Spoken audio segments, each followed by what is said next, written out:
Buenos días y bienvenidos a las entrevistas en Religión Digital. Hoy ya les anticipo que vamos a tener una conversación que no les va a dejar indiferentes, que al menos a mí no me va a dejar indiferente. Saben, porque lo han seguido a través de Religión Digital, que hace unas pocas semanas, ya hace un mes, el obispo Pere Casaldáliga tuvo que salir de São Félix de Araguaia por una serie de amenazas. Afortunadamente, hoy vuelve a estar en su casa, en su diócesis, con su gente. Hoy nos acompañan dos personas que vivieron muy de cerca ese proceso y que de hecho llevan viviendo muy de cerca la vida con Pedro Casaldáliga desde hace creo que 24 o 25 años. Son José María Concepción y Maripepa Raba, son un matrimonio muy bien avenido, como ustedes tendrán ocasión de comprobar. Muy buenos días. Buenos días. Buenos días, Jesús. Pues no sé por dónde empezar, pero la verdad es que creo que lo más interesante es saber cómo está ahora Pedro, dónde está y cómo le habéis visto. Bueno, él retornó el día 29 de diciembre, retornó ya otra vez para São Félix de Araguaia. Feliz, lógicamente, de volver a su casa. Él siempre dejó claro de que cuando salía por unos días. Salió el día 7 de diciembre y el día 29 retornó. Ya la situación se ha ido regularizando, y entonces, bueno, se encuentra bien en casa. Las comunicaciones que vamos teniendo, que se encuentra pues feliz de volver y estar otra vez allí. Sabéis ya que él nunca quiso salir de São Félix.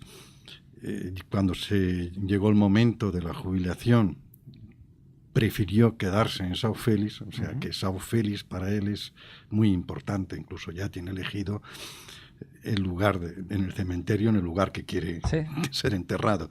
Entonces... ¿Y qué pasó? ¿Qué pasó realmente para que un hombre como él, que jamás habría aceptado el salir, tuviera que hacerlo? Bueno, es en este momento la causa fundamental fueron dos amenazas concretas, una hacia el 9-10 de noviembre y otra mucho más concreta y ya decisiva el 5 de diciembre. La causa es la causa indígena, ¿no? Los xavantes. Es eso, el retorno de los xavantes a lo que fue su tierra, su origen. Es un proceso que ha ido dilatándose, la ejecución de su vuelta, pero ya ha llegado un momento, y en la última sentencia del Tribunal Supremo, decidiendo que su terreno, la tierra de Maraiguasere, que es el área indígena que le corresponde a este grupo xavante, la decisión del Tribunal Supremo es la desocupación de los invasores. Empezó a notificarse a primeros de noviembre documentalmente, persona por persona, latifundio por latifundio, etcétera, que tenía que salir. Y a partir de ese momento, pues estos, dirían, facendeiros, decimos nosotros, estos latifundistas, entre los cuales había políticos, alcaldes, incluso hasta un juez, pero un juez ya de segunda instancia, diríamos nosotros, habían invadido y tenían tierras y tenían se me va a escapar con frecuencia la palabra facenda, que es el latifundio. Sí. Pero latifundios de 3.000, 5.000, 6.000, una familia tenía en ese momento un latifundio de 9.000 hectáreas. Entonces ya la ejecución definitiva, ahí fue la lucha por no salir, pero el gobierno brasileño en este caso ya decidió cumplir la sentencia del Tribunal Supremo, y se inició este proceso de desocupación. ¿Se les está devolviendo las tierras a los xavantes? Sí, se les está devolviendo. Yo no sé si es el momento de explicar un poco ahora todo el proceso de los xavantes, o quieres Bueno, probablemente en otro momento. A lo mejor sí. A lo mejor apuntar esquemáticamente cómo está la situación. La expulsión de los xavantes se produce, bueno, en la década de los 60. los gobiernos brasileños, antes todavía incluso de la dictadura, de la llegada de la dictadura en el 64, deciden una especie de expansión económica a través de la colonización y el desarrollo del Amazonas. Y entonces empiezan a crear programas subsidiados, o sea, subvencionados, para las grandes empresas que quieran invertir en el Amazonas. Y entre esas empresas estaban empresas brasileñas, bancos brasileños, multinacionales, muy típicas pueden ser los fabricantes de coches que tenían, etc. Y ante esa oferta y una reducción de sus impuestos a la hora de pagar no los beneficios obtenidos allí, sino los beneficios obtenidos en su ejercicio normal, pues todos aceptaron y todos se iniciaron. Y precisamente llegaron en aquella región en los años 60, principios de los 60, llegaron y empezaron a explotar una zona que estaba, pues eso, de la tribu indígena Savante, en concreto esta zona. Se llegó a formalizar un latifundio de casi 1 millón de hectáreas. Imagínense 1 millón de hectáreas, que supera la provincia de Madrid. Puede que en Madrid son 7.000 kilómetros cuadrados, 6.000, 7.000, estamos hablando de 10.000 kilómetros cuadrados. En Toledo, perfectamente. Perfectamente. Bueno, incluso los indios savantes les obligaron a trabajar como esclavos. Llegó un momento que además ya no les servían y lo que hicieron fue expulsarlos. Y el propio ejército brasileño, o sea, el propio gobierno brasileño, coloca un avión o varios aviones para trasladar a toda la tribu savante que residía en aquel latifundio y le transfiere a San Marcos, digo San Marcos porque era una especie de reserva de los salesianos. No sé si fueron a San Marcos o fue a otra. Los salesianos han trabajado muchísimo con esta etnia de los savantes. Y a partir de ahí, bueno, pues eso ya fue en el año 66. Fue en el año 66. Ahí se inicia, bueno, pues decimos desmatar, la deforestación, el aprovechamiento, el ganado, etcétera, etcétera. Esquilmar los recursos del pulmón del planeta. Eso es. En la primera conferencia del clima del año 92, la ECO 92, que se celebra en Río, de todas aquellas facendas se fueron haciendo divisiones, se fueron vendiendo, y una parte importante de aquella facenda de la Suyamisú había terminado en manos de Agip, la eni italiana Agip. Y en el año 92, en la propia conferencia, el gobierno italiano, porque era una empresa, yo no sé si estaba totalmente privatizada o no, pero el gobierno italiano había tenido en su creación, muy parecido a lo nuestro, a CAMSA, etcétera, una participación importante, decide tener el gesto de devolver 165.000 hectáreas al gobierno brasileño para que los savantes puedan retornar. Cuando la población y sobre todo los políticos y latifundistas de la región se enteran de esta situación, de que los savantes van a poder volver a retornar, ellos deciden, no, vamos a invadir nosotros antes para que los indios no puedan retornar. Tierra quemada. Eso es. Pero además de eso, lo que hacen es un truco muy normal en ellos. Nosotros nos vamos a quedar con la mayor cantidad posible, pero vamos a incentivar que también vengan los campesinos humildes, para que en el momento que esto intenten otra vez expulsarnos, se encuentre el gobierno... Y poder vender que también hay personas que no son ricas, que están ganándose el pan con la ciudad de su frente en esos territorios. Entonces, después ya lo que hacemos es comprar a los pequeños campesinos, les vamos a comprar... Es una dinámica muy de asentamiento israelí en Palestina. Algo parecido, así es. Bueno, y así es como empieza un poco la invasión de ese territorio en el año 92. De eso hay documentos, y incluso de la estrategia hay documentos, estrategia formalizada por los propios alcaldes. El alcalde hasta final de año, de Filemón, que lo fue también en el año 92, lo incentivaba, etcétera. Y tenía propiedades hasta este momento. el gobierno brasileño recibe las tierras y empieza el proceso que se llama de homologación y de demarcación. Ahí hay un proceso antropológico por parte de decidir si realmente allí habían vivido los savantes, se hacen los análisis de los cementerios, en fin, las excavaciones, etcétera, etcétera. Sí. Y en el año 98, para ser breve, en el año 98 el presidente de la República, Fernando Enríquez Cardoso, firma el decreto de demarcación y homologación de que esas 165.000 hectáreas, lo que llamamos Suyamisú, va a pasar a ser de uso y disfrute de los savantes. Eso es en el año 98. A partir de ahí empiezan una serie de recursos por parte de los invasores, que ha ido dilatando todo esto hasta este verano y hasta este octubre, en el cual, en este octubre pasado, el Tribunal Supremo decide suspender todo tipo de recursos de apelaciones y que se inicie la desocupación. Y cuando llega ya el ejército, policía federal, ministerio público, o sea, cuando ya se empieza, pues todos los organismos propios, el Instituto Nacional de la Reforma Agraria y Colonización de Reforma Agraria, la propia FUNAI es la Fundación Nacional de Ayuda del Indio, para ir tomando posesión de ese terreno, etcétera.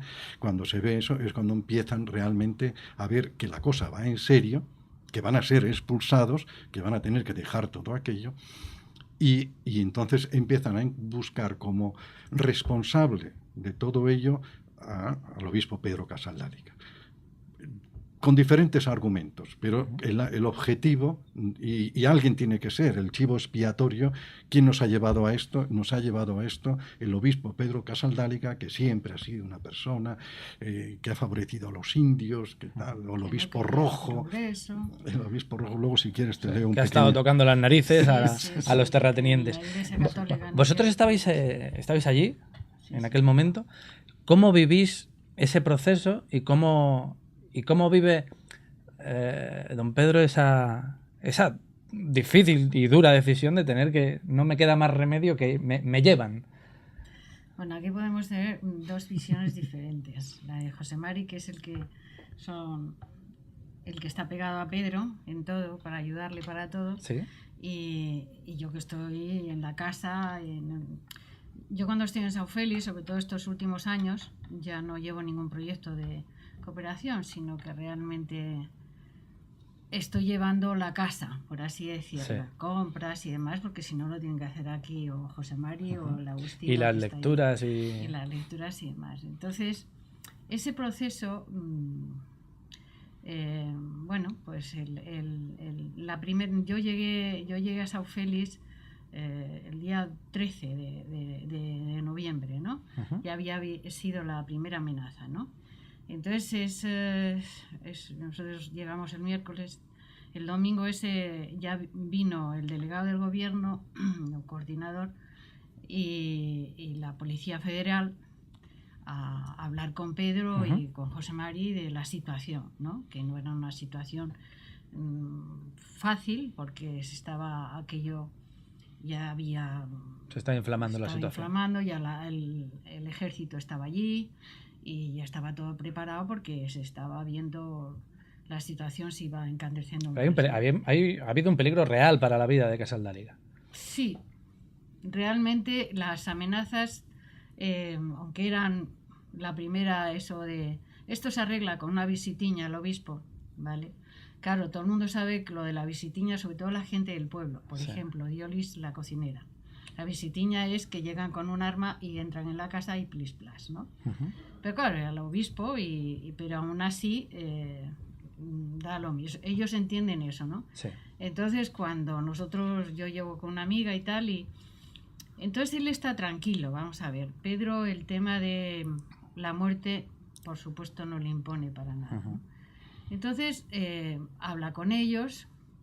En esos momentos, como la casa de Pedro, pues es una casa abierta, el salón, por así decirlo, pues es el patio de la casa donde está el fregadero, tal, así que una tiene que estar haciendo la comida, iba y venía, pero te quedabas porque, claro, la reunión era de ellos, ¿no? Y entonces bueno, pues muy agradables, la policía y tal, y le explicaron y le insistieron, ¿no? Sobre todo por todo el proceso que el gobierno, o sea, la policía y el ejército tenían montado para esta situación, ¿no?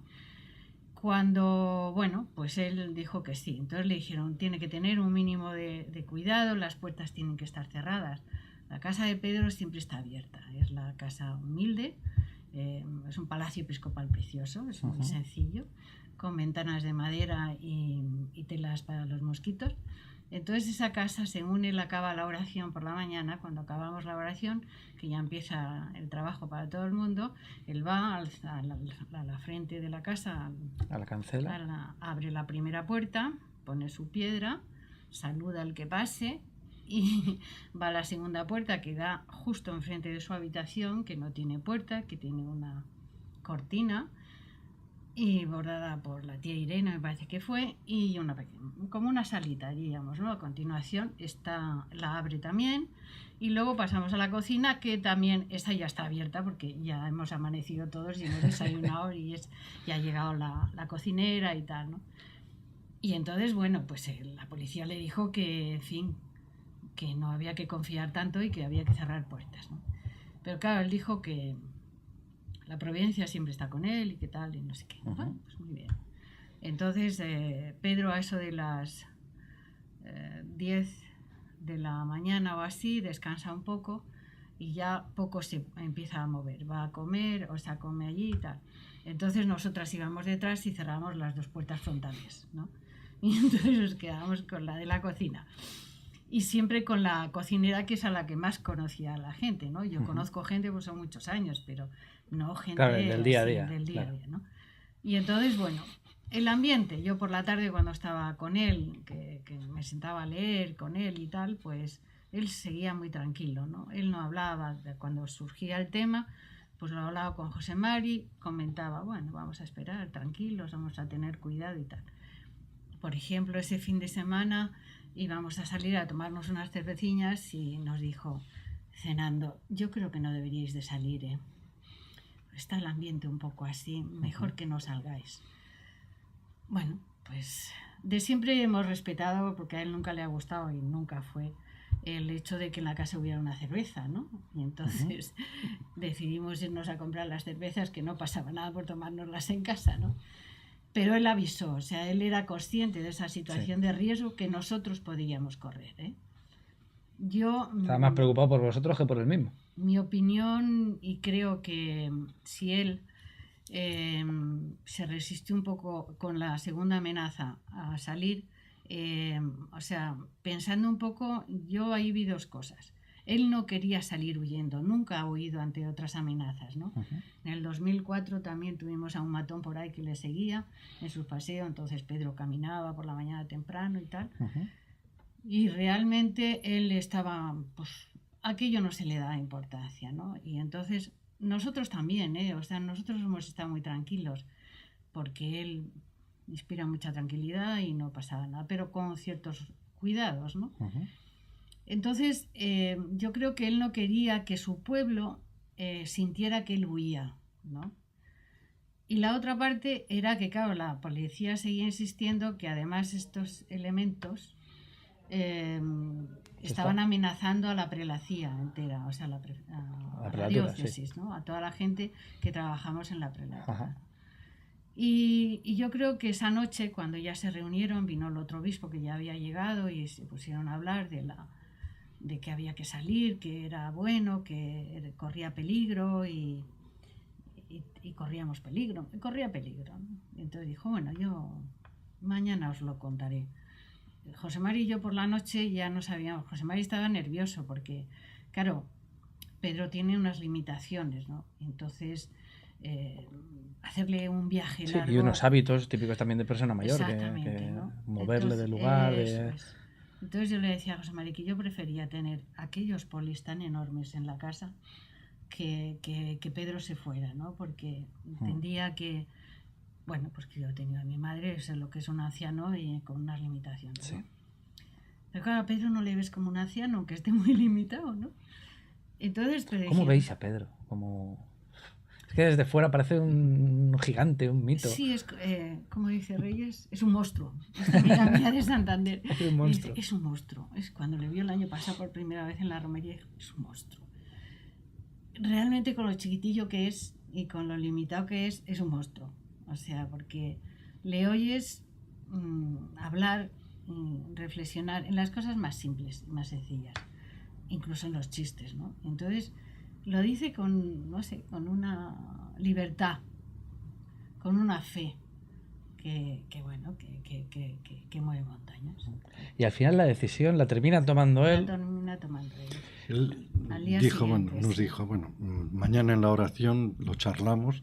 Ajá. Pidió que vinieran 2 o 3 personas más, agentes de pastoral y el abogado también, ¿no? Para que le acompañara después de la oración un poco la reflexión y la toma de decisión. Pero nada más, bueno, se produjo, estuvimos en la oración, apareció Chico, luego vino también María José y tal. El obispo actual también estaba, que suele venir cuando viene, cuando está en Sao Félix, siempre viene la oración de casa. Ahora él no está morando con nosotros, sino está morando en otra casa, pero viene la oración porque le gusta. Oración que dirige Pedro, ¿no? Sí. O sea, dirige Pedro con sus cantos, con sus...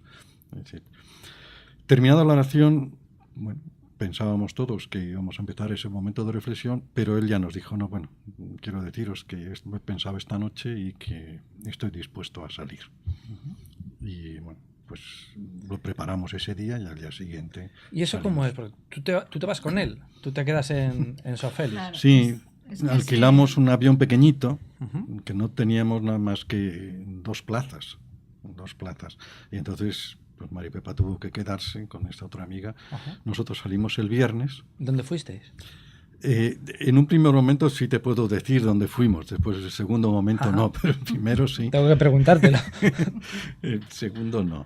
En el primero fuimos a Goiás, en el estado de Goiás, la ciudad de Goiás, que fue la antigua, ellos dicen Goiás bello, Goiás viejo, aunque también les molesta un poquito, porque es una ciudad histórica, una ciudad, monumento incluso, me parece que es patrimonio de la humanidad. Sí. Sí.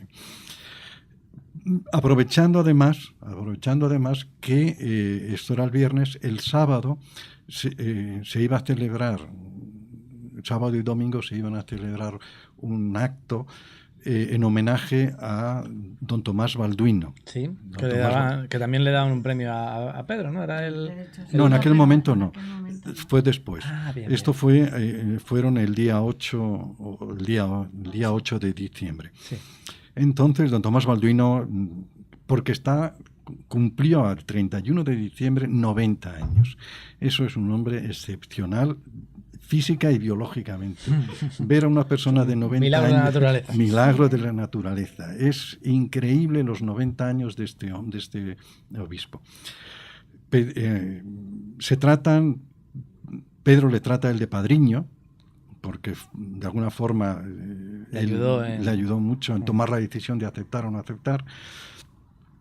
La prelatura de Sao Félix de Araguaia era parte de la diócesis de don Tomás Balduino, de la diócesis de Concepción de Araguaia. Entonces se disgregó, se creó la prelatura y después fue cuando fue nominado Pedro. Bueno, y entonces era el homenaje a los 90 años. Para Pedro el poder asistir y el poder estar cerca de don Tomás, pues le apetecía muchísimo. Al final la providencia sí que es verdad que funciona. Sí. Y para don Tomás fue el mayor regalo. El mayor regalo fue ese. Entonces, pues pasamos un sábado completo, increíble. O sea, Pedro hasta se olvidaba de sus medicinas, casi. O sea, bueno, eso no se olvida nunca, pero casi. Estaba a gusto. Estaba muy a gusto. Fue muy bonito la llegada a Goiás, porque claro, llegábamos en un avioncito pequeño, en un aeropuerto también desértico. Y bueno, nada, nos bajamos del avión pequeñito, estábamos allí, y decía, bueno, aquí vendrá alguien a buscarnos, porque esto está... rápidamente llega el obispo actual, don Eugenio, con don Tomás. Cuando Pedro ve a don Tomás, pues fue un encuentro pues, de muchísimo cariño, de muchísima ternura y de mucha felicidad, ¿no?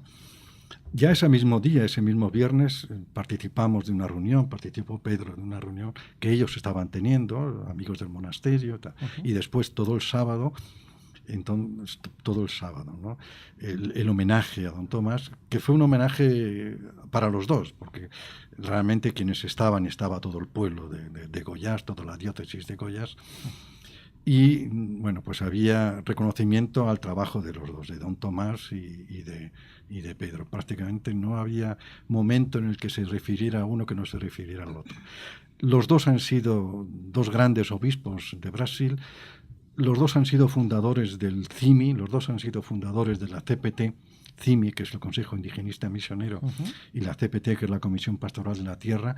Estos dos organismos pertenecen a la Conferencia Episcopal Brasileña, o sea que no son algo extraño, y los dos fueron fundadores de ambos consejos. Y entonces fueron un día muy bonito, muy bonito. Terminamos después con una Eucaristía por la tarde, presidida por don Tomás, de hora y media. Nosotros aguantamos hora y media. Entonces sé que duró un poco más, pero ya nos fuimos para casa porque era muy tarde, ¿no? Sí. O sea, eso fueron la estancia en Goiás. Por la mañana después, el domingo, este monasterio benedictino, pero es un benedictino muy renovado, es otra historia que también se podría hablar, pero no en ese momento. Ahí es donde está viviendo en este momento el actual obispo, don Eugenio. Bueno, pues se celebró ya la misa del monasterio, de una iglesia amplia, abierta, donde también asistió muchísima gente, una iglesia muy, muy característica, en plena selva, estás precioso, ¿no? Estás sin cristales, sin ventanas, sin paredes, sino que tienes el bosque, la naturaleza que te acompaña. Las vidrieras son la selva. Eso es, sí, así es.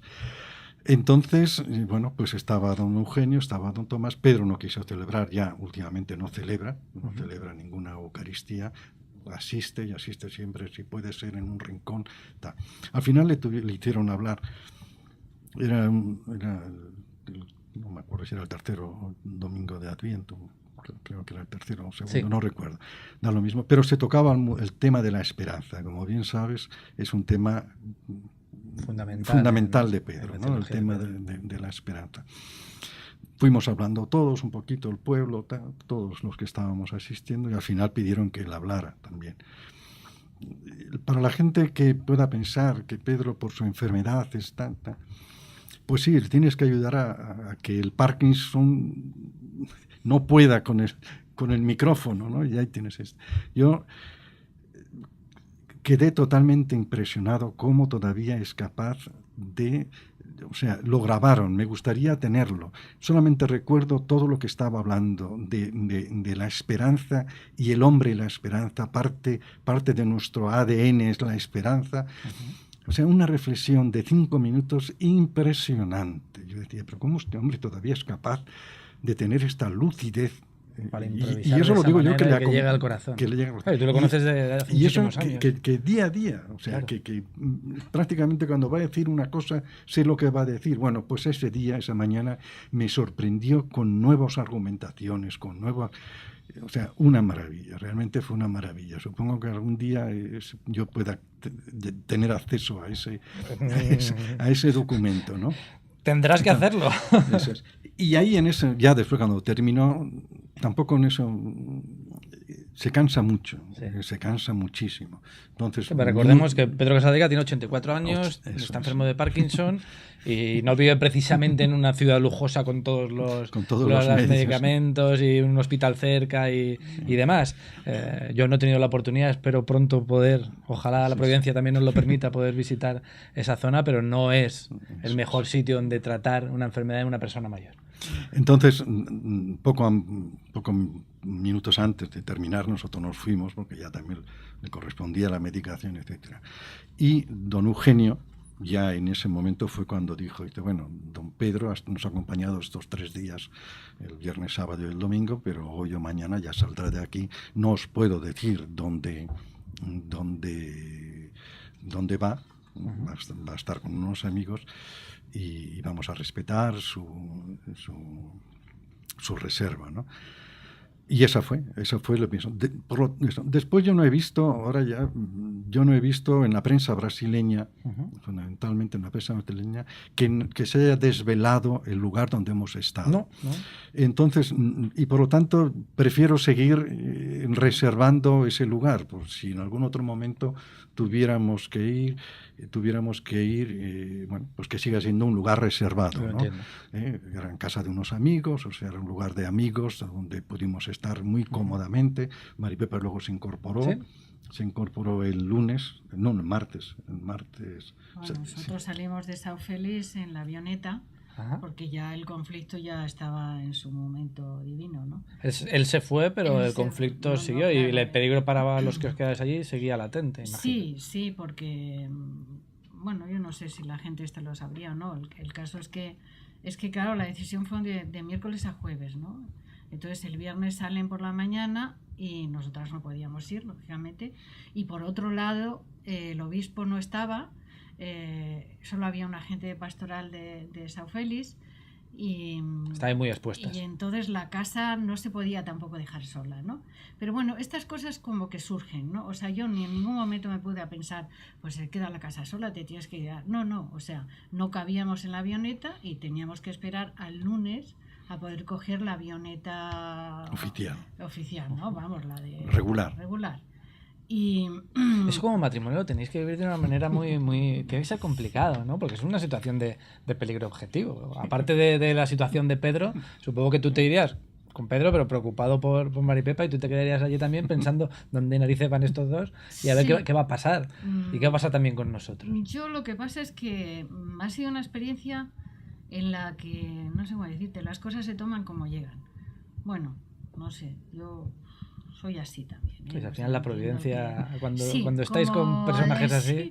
Como además sus últimas palabras de Pedro fueron, está claro que la providencia ha puesto esto, ¿puedo ir al cumpleaños de don Tomás Balduino? Pues entonces dices, pues sí, está claro. Entonces nada, el hecho de quedarme sola en la casa, ¿no? Pues bueno, estábamos también acompañadas. Ya llegó el viernes el obispo y venía a la casa y nos llamaba y tal, ¿no? Ese mismo viernes al mediodía vino Chico, que es un agente pastoral, y dijo, tener cuidado, no salgáis por la noche porque están amenazando a todos los agentes de pastoral de la prelacía de los españoles. Claro. Pues alguno tiene que haber, ¿no? Por decir, yo pensé, los españoles y ellos que saben que están, bueno, ellos ya saben. Entonces, bueno, pues, pero puedo decir que realmente dijimos, bueno, pues vale, pero esa misma noche mi amiga y yo nos fuimos a cenar, ¿vale? Había fiesta además en São Félix porque era la formatura, era el final de curso de los chavales y todas las familias, entonces nos fuimos a un restaurante de La Balsa, que está en el río, y había buena ambientilla. Y no pensamos más en la amenaza, ¿sabes? O sea, como que realmente hubiéramos la providencia con nosotros y entonces nos fuimos, cenamos tranquilamente, nos damos otra cervecilla y volvimos para casa. El entrar en casa realmente siempre te impone, pero a mí también me impone cuando José María está en Brasil y yo tengo que volver a casa sola, por ejemplo. Tengo que abrir y tal, ¿no? Entonces, te impone porque es una casa, bueno, abierta a todo, ¿no? Pero bueno, pues nos tomamos nuestro té de la noche, nuestro chá, que es la costumbre allí, y charlamos un poco y dijimos, bueno, pues mañana será otro día. Y nos fuimos a nuestra habitación. Esta amiga no quiso dormir conmigo, que soy la que tengo la habitación de 2 camas, y yo estoy en una parte de la casa y ella está al lado de la habitación de Pedro, en otro lado de la casa. Entonces tenemos que cerrar puertas, claro, ¿no? Y no, yo me quedo, pues ya está, nos queda cada una en nuestra habitación.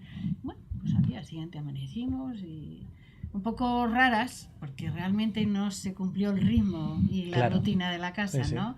Entonces, pues el preparar el desayuno a Pedro, pues también es todo muy, pues de su fruta, todo eso hay que hacérselo como a él le guste, o sea, no le puedes cambiar este vaso de aquí, porque se me despista, se me va para otro lado, ¿no? Y entonces, bueno, pues estábamos raras, la verdad es que estábamos muy raras, y el sábado era día de limpieza de la casa y venía la mujer de la limpieza y, bueno, pues pusimos a limpiar. El sábado a la noche sí tuvimos un poco más de respeto, porque había mucho movimiento de policía y de ejército por el pueblo, ¿no? Y la gente se la notaba un poco. Pero desde ANSA, el grupo de personas que llevan los proyectos y tal, nos llamaron, ¿qué? Veniros a la feria, que han venido, como no se ha podido celebrar la feria de productores, están aquí y tal. Bueno, pues un poco estuvimos acompañadas, no vamos a decir que no, y bueno. Y bueno, esa noche fue quizás un poco más nerviosa, yo para mí, ¿no? Sí. Pero bueno, la cabeza te juega muchas malas pasadas, y más en la noche, ¿no? Pero bien, y al día siguiente, la verdad, pues tuvimos la misa con el obispo y la gente se sentía abandonada, sola, sin Pedro. Se notaba la ausencia. Se notaba la Es ausencia. Es un buen marcador, lamentablemente, para cuando falte. Sí. Se notaba. El viernes, cuando ellos salieron, se hizo por la noche una celebración por la paz y con solidaridad a Pedro, ¿no? Era la formatura de los chavales, o sea, la misma catedral, la parte de atrás estaba celebrando, ¿no? Sí. Había poca gente, ¿no? Pero la gente que estábamos en la misa, la gente del pueblo estaba triste por esta situación, ¿no?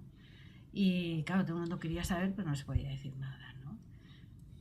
Todo el mundo. Y venía gente del pueblo a preguntar dónde está Pedro, por qué, no va a volver. No va a volver, siempre la pregunta, no va a volver. Que sí, que ha ido unos días, que va a volver, ¿no? Entonces, era esa sensación te daba y dices, Dios mío, lo que este hombre ha podido dejar en el pueblo, ¿eh? En su pueblo, y cómo le quieren, ¿no? Es esa sensación, ¿no? ¿Preocupación nosotros dos? Pues no lo sé, mira. O sea, tenemos asumido el tema, que en este momento pues la compañera de José María Pedro era lo suyo. Y yo fui la primera que dije, no voy a ir. O sea, forma parte de un proyecto de amor compartido que la verdad es ojalá lo tuviéramos todos. Y bueno, pues no sé, creo que la casa está llena de providencia y de confianza en Dios, entonces estábamos tranquilas dentro de eso. ¿Te vuelves? O sea, ¿viajas a aquel lugar que no vamos a desvelar? Pues en la avioneta y 2 autobuses. Bien. ¿Y cómo son esos días? Porque claro, la rutina tiene que ser complicada en un sitio que no es el tuyo, más una persona como Pedro, y supongo, intuyo, vosotros me diréis, con una cierta desazón por parte de Pedro de no estar con los suyos, de saber o de pensar que de algún modo, no sé si pensaría que estaría fallando a los suyos, pero pensar que estaba alejado de donde debía estar. Yo diría que no. Primero, continuamos con nuestro ritmo de trabajo constante. Afortunadamente, donde estábamos, teníamos acceso a Internet, un poco quizá con más dificultad que en casa, pero podíamos seguir perfectamente nuestro trabajo diario, etcétera.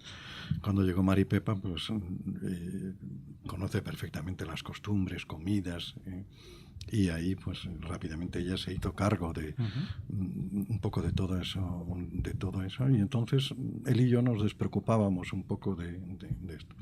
El lugar seguía siendo un lugar muy agradable, muy en la naturaleza también, y en ese aspecto mayor dificultad a la hora de movernos, de caminar, no estaba tan preparado. Supongo que también de exponer a Pedro a la luz pública, porque al ser un lugar... Sí, no, en ese aspecto estábamos bastante reservados, ¿sí? No había mucho problema. No, pero teníais la conexión también. Eso es. Luego, entonces, esos días fueron con bastante normalidad,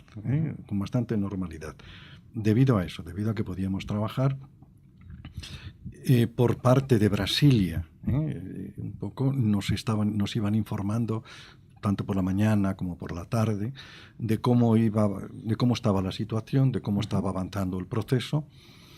Nos venía muy bien porque la prensa a la cual teníamos acceso vía Internet era la prensa más local. La prensa nacional brasileña daba muy poca información, la local sí, pero la local sabíamos que era muy tendenciosa, muy a favor de los políticos y muy a favor de... Sí, no entendería cómo iba el proceso que se estaba llevando a cabo a otras instancias. De esa información teníamos que quedarnos con una parte, y entonces, afortunadamente, desde Brasilia nos iban diciendo realmente cómo era la situación. Y eso nos daba... pues esa tranquilidad, y prácticamente entramos en la rutina diaria que teníamos también en casa. pues no teníamos visitas, con lo cual prácticamente, bueno, pues eso. Pero, bueno, pues lo dedicábamos a la lectura, como te contaba Maripepa, pues a leer bastante y a trabajar bastante. O sea, desde el punto de vista de comunicación vía internet, sí hemos podido trabajar y hemos podido hacerlo bastante bien. ¿Y cómo se van viviendo ese cambio en la situación hasta el punto de que llega un día que decidís, o que se decide, o que el gobierno os aconseja, o que ya es posible que Pedro regrese a casa? Bueno, nosotros salimos de allí el día 15. El día 15 cogimos el avión para ya Madrid, el día 16 para esto. Entonces, el día 12-13 se incorporó el Agustino, el padre Agustino, el padre Paulinho, que es el que normalmente convive con él. Cuando el tiempo que yo estoy, bueno, pues lo compartimos. En este caso, él a finales de noviembre salió de São Félix, se fue a hacer una revisión médica. Después tenía la asamblea del grupo agustiniano de allí de Brasil, y después fue a visitar a su familia, como es lógico, y se incorporó el día 12. Entonces, del 12 al 15 trabajamos juntos, y ya al 15 ya se quedó él solo con Pedro. Ya para esas fechas habíamos hablado con Brasilia de cómo él veía y tal, y que dependiendo, más o menos teníamos esa idea de que a terminar el año pudiéramos regresar. Luego se confirmó la fecha del 29 y tal. Pues lógicamente eso le da muchísima esperanza a Pedro, ¿no? El ver que las cosas se iban desarrollando bastante bien.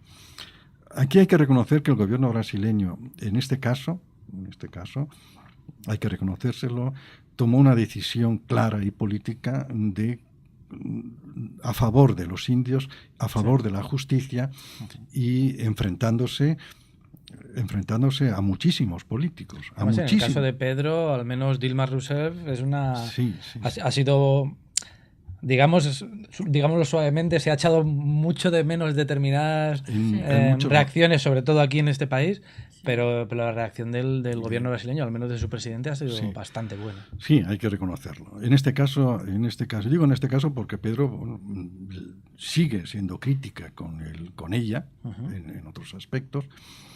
En concreto también en la causa indígena, porque claro, son bastantes los temas que están pendientes. Hay uno sangrante que son los Kayobá guaraní en Mato Grosso del Sur. Está también el proyecto.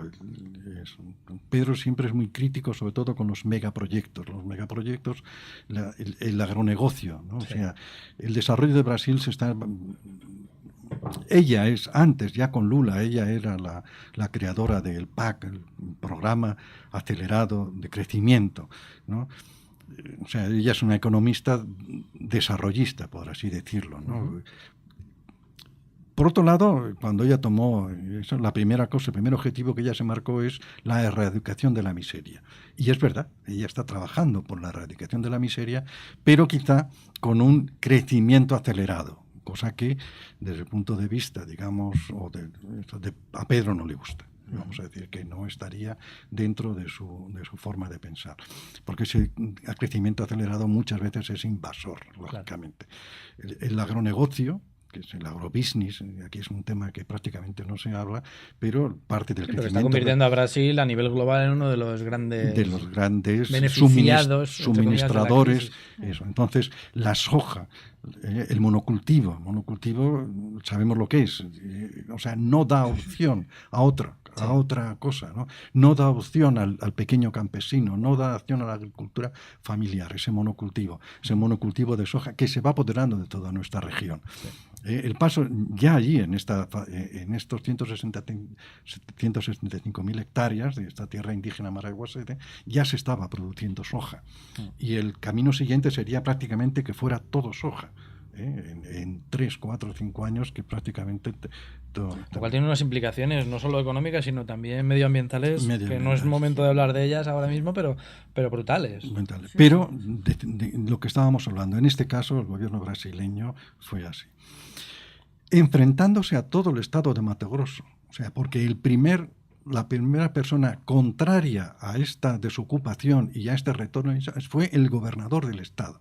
O sea, el gobernador del Estado ha estado insistiendo intentando reunirse, al final lo consiguió con el presidente del Tribunal Supremo, intentando reunirse con Dilma Rousseff. No, en ese aspecto no lo consiguió. Cuando Dilma vino a Europa, estuvo en Francia, sí se reunió con el vicepresidente. El vicepresidente, presidente en funciones, se mantuvo firme y el proceso ha continuado. En este caso hay que reconocer la apuesta en contra de la mayoría de los políticos del Estado, la mayoría de los diputados, del propio gobernador, alcaldes de la región. Todo eso ha sido un movimiento contrario a la desocupación de esta tierra. José María, yo sé que Pedro probablemente ni le gustaría la pregunta y seguro que no la contestaría él, pero ¿se ha echado de menos? Nosotros sí que lo hemos criticado desde acá. Un pronunciamiento de los obispos españoles, no digo ya del Vaticano, ante la situación de un obispo de la Iglesia Católica que ha sido amenazado de muerte y que ha tenido que abandonar su lugar. Desde luego no lo ha expresado. Yo diría que no. La Conferencia Episcopal Brasileña sí se manifestó a favor. Se da la circunstancia muy favorable, además, de que el obispo sucesor de Pedro fue don Leonardo, que actualmente es el secretario general de la Conferencia Episcopal Brasileña. Y don Leonardo fue un obispo, durante los años que permaneció en São Félix de Araguaia como obispo, visitó con frecuencia la aldea. Hizo una apuesta por la aldea. O sea, ahí había habido diferencias ya que lo he dicho, lo tengo que explicar, ¿no? Que la gente se invente diferencias que no son, ¿no? Es muy simple, pero conviene explicarla. O sea, Pedro siempre consideró esa tierra indígena y nunca celebró ninguna Eucaristía en el área, por ejemplo, de tierra indígena, para que nadie pudiera nunca interpretar que él estaba apoyando, porque claro, las celebraciones iban a ser celebraciones con los invasores, los indios, para que pudieran, nunca quiso celebrar. Don Leonardo no fue tan riguroso en ese aspecto y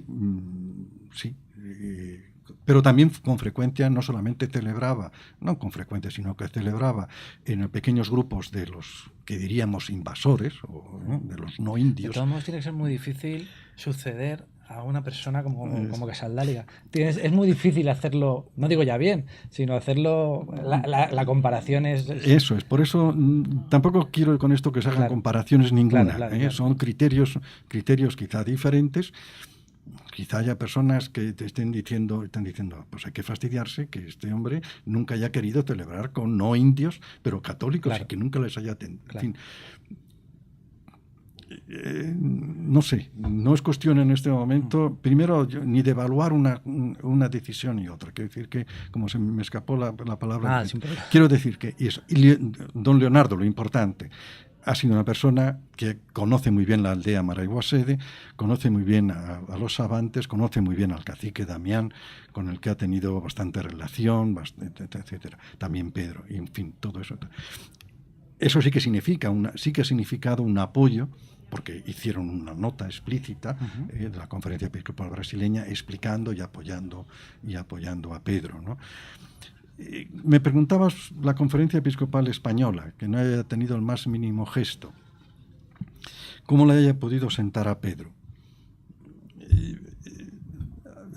Yo diría que, ya digo, él no ha hecho ningún comentario, porque no lo hace normalmente de ese tipo, nunca se queja de lo que pueden hacer o no hacer otras personas.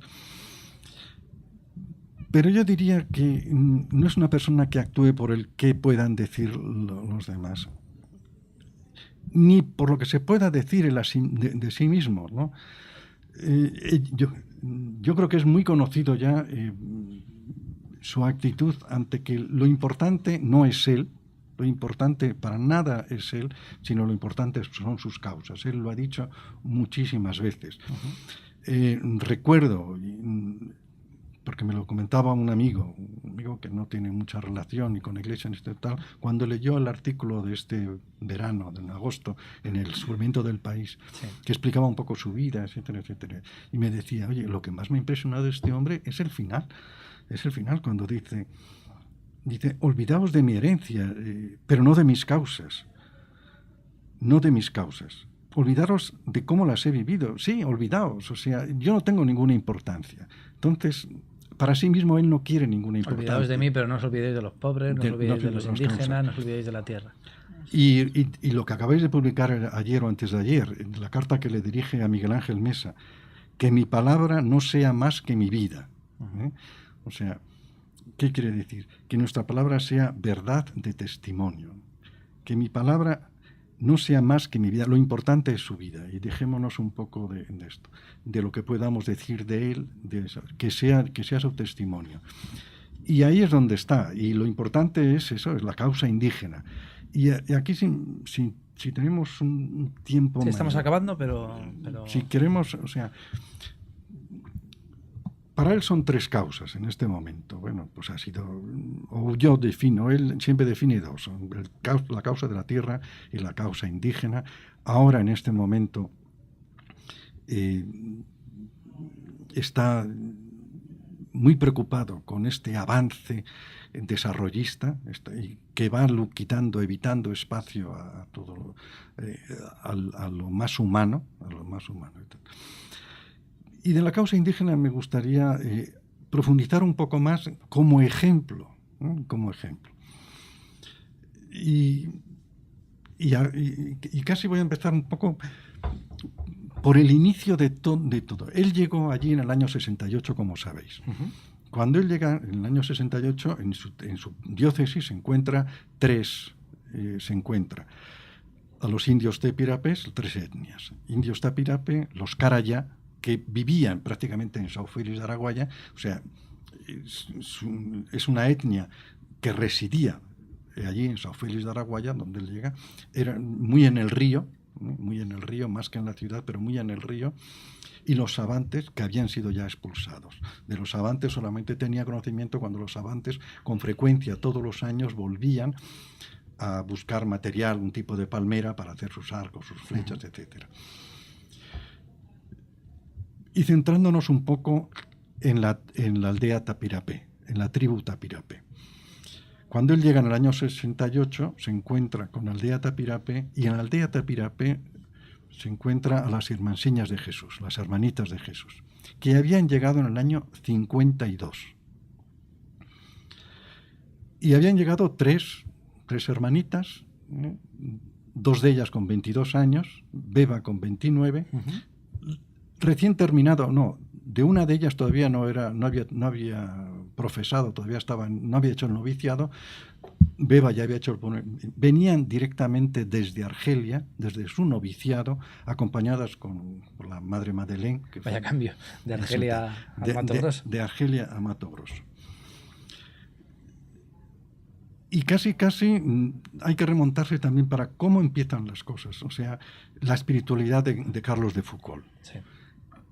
Gritar el Evangelio con tu vida, o sea, y gritar el Evangelio con tu vida, que esa era la frase de Carlos de Foucauld. O sea, dejémonos de teologías, dejémonos de discusiones, dejémonos de esto, vivamos y vivamos el Evangelio. O entendamos lo que es realmente la teología, probablemente. Probablemente.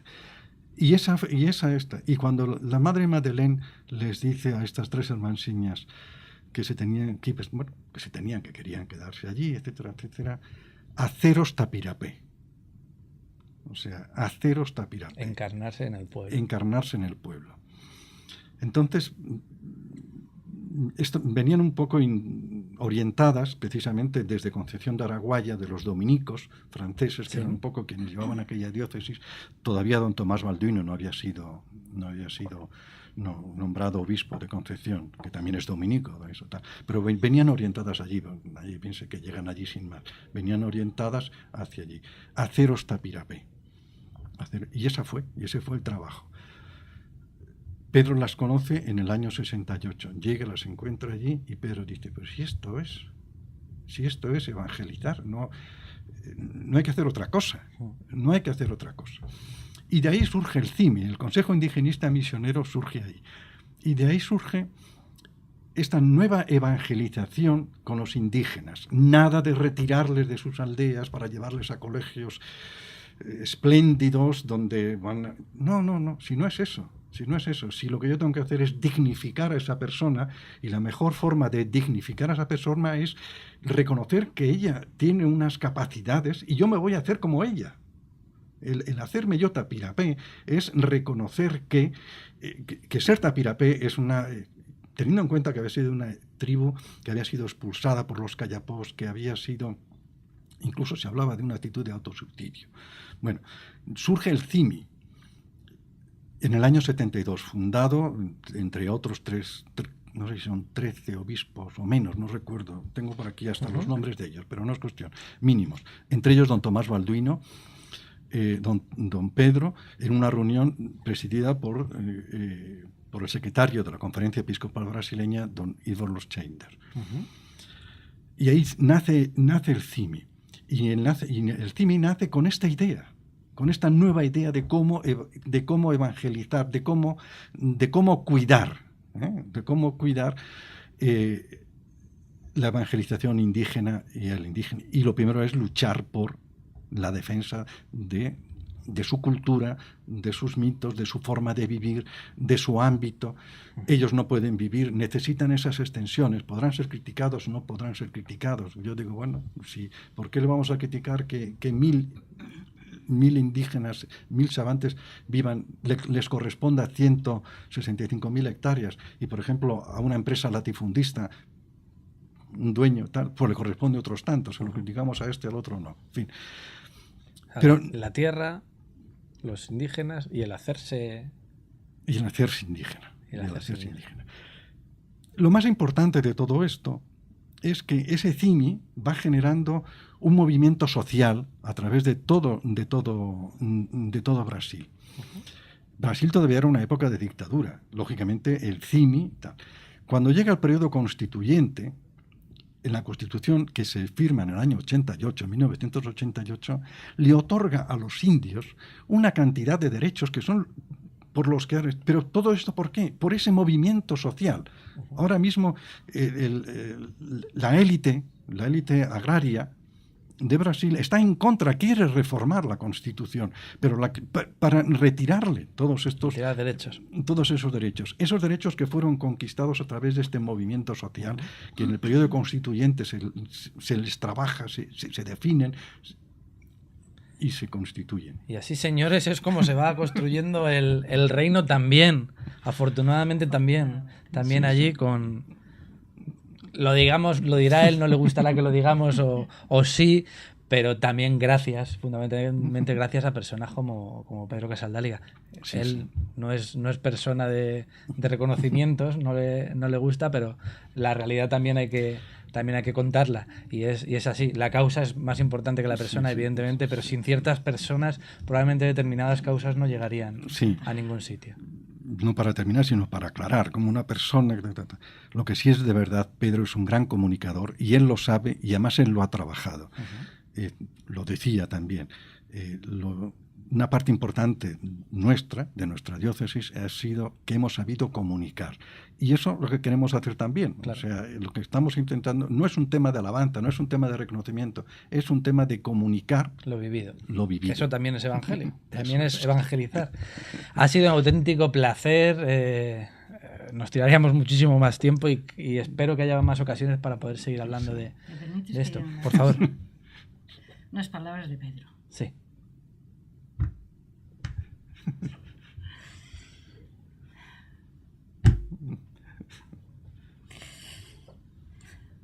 Bueno. Esto lo podéis cortar si queréis después. Esto es vida también. Cuando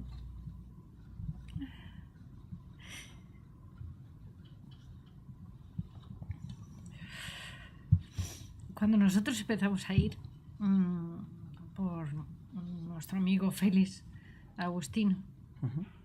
Empezamos a colaborar en proyectos, ¿no? En un pueblín pequeño, en Santa Teresiña, ¿no? Que era pobrísima, o sea, la primera vez fuimos de turistas y luego ya pinchamos y ya volvimos desde entonces.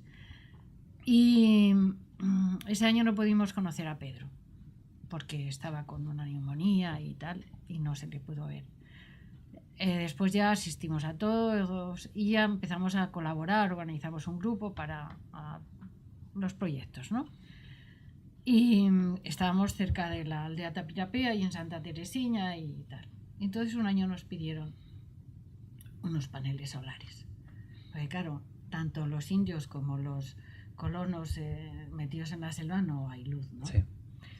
Y entonces, bueno, pues en Brasil lo de los paneles solares era lo más caro, solo es para la élite, ¿no?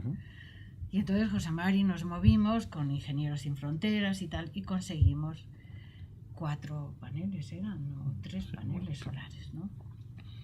Y cómo llevarlos, ¿no? Entonces, bueno, pues nos los mandaron por ahí, por Andalucía era. Los empaquetamos con nuestras ropas, eran 3 hermosos paquetes, enormes. Y los facturamos con esto, ¿no? Bueno, pues llegamos a Río de Janeiro, entonces no había la línea que hay ahora, Lisboa, Brasilia, y había que hacer Río de Janeiro, Sao Paulo, Goiânia, Sao Félix de la Guaya. Entonces, bueno, los paneles salieron bien, no... Porque claro, cuando ya sabes que llegas a Río de Janeiro y como te toque el semáforo rojo, te ven todo, ¿no? Cierto. Total, que sirvió lo del Padre Nuestro al pasar por aquel semáforo y bien. Y cuando llegamos a Sao Félix de Araguaia con los paneles solares, estábamos de paneles ya hasta el mismísimo moño.